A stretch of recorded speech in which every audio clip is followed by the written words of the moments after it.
તમે જોઈ રહ્યા છો વાઢિયાભાઈ યુટ્યુબ ચેનલ। મિત્રો હાલ આમ તો અષાઢી બીજથી વરસાદ ચાલુ છે અને 2-3 દિવસથી આ જોરદાર વરસાદ પણ પડી રહ્યો છે, ત્યારે મોટાભાગના વિસ્તાર પાણીથી તરબોળ થયા છે। આપ મારી પાછળના દ્રશ્યો જોઈ રહ્યા છો તે વાડી વિસ્તારના દ્રશ્યો છે ખેતરના, એની અંદર પાણી ભરાયેલા છે અને હું આવ્યો છું આ વિસ્તારની મુલાકાત લેવા માટે। તો મિત્રો ખાસ આજે આ વિડીયો તમારા માટે જ બનાવી રહ્યો છું। મિત્રો કવિએ લખ્યું છે કે જનની તું જણજે તો કાં જણજે સૂર અને કાં દાતાર, બાકી રહેજે વાંજણી મત ગુમાવીશ તારું નૂર। તો મિત્રો એવું જ કંઈક આપના માટે લઈને આવ્યો છું, તો વિડીયોના અંત સુધી જોજો।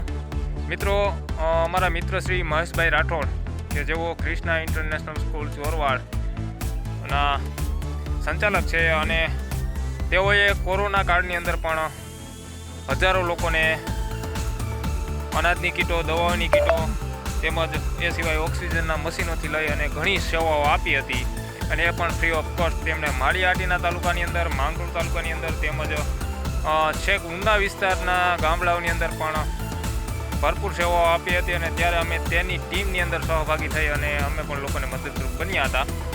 પરંતુ મિત્રો હાલ જે વરસાદી માહોલ છે ત્યારે મહેશભાઈ રાઠોડ દ્વારા માળિયા તાલુકાના લોકો માટે ખૂબ સરસ મજાની જાહેરાત કરી છે કે જે લોકોને અનાજની કીટોની જરૂરિયાત હોય, તેમજ જે લોકો સાવ નબળા છે કે જેમને રહેવા માટે મકાનની કોઈ વ્યવસ્થા નથી, તો તેમના માટે રહેવા અને જમવાની વ્યવસ્થા ક્રિષ્ના ઇન્ટરનેશનલ સ્કૂલ ચોરવાની અંદર કરવામાં આવી છે।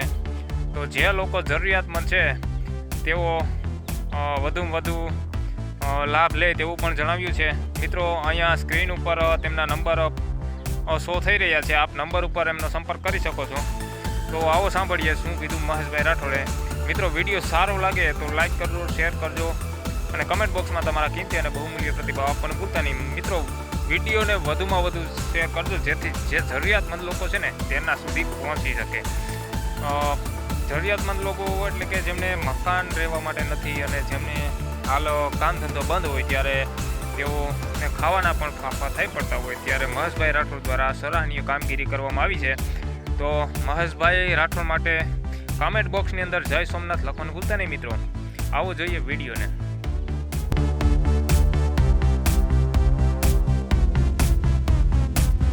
મહેશભાઈ રાઠોડને હાલ ચોરવાડ અને માળિયાહાટીના વિસ્તારની અંદર, દરિયાપટ્ટી વિસ્તારની અંદર ખૂબ ભારે કે અતિ ભારે વરસાદ હોવાને લીધે જરૂરિયાતમંદ લોકો છે, જે લોકોના ખરેખર જરૂરિયાત છે, જે લોકોને અનાજની જરૂરિયાત છે એ લોકોનો અનાજની કિરાના વિતરણ કરશે, અને જે લોકોને રહેવાની વ્યવસ્થાની અંદર ઘણો બધો પ્રોબ્લેમ છે, ઝૂંપડપટ્ટીવાળા વિસ્તારવાળા છે, જે લોકોના મકાનમાં ખરેખર રહી શકાતું એવા લોકો માટે પણ રહેવાની વ્યવસ્થા અમારી શાળા ક્રિષ્ના ઇન્ટરનેશનલ સ્કૂલ મુકામે કરેલી છે, જમવાની વ્યવસ્થા કરેલી છે।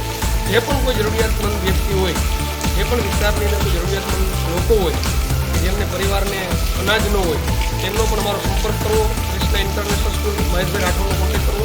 મારા નંબર આપેલા છે, વિશેષ નંબર, જેથી કરીને અમે તમને વધુને વધુ સારામાં સારી કઈ રીતે મદદ કરી શકીએ એવો અમે ભગવાન પાસે પ્રાર્થના કરીએ છીએ, તમારું વધુને વધુ મદદ કરીએ છીએ।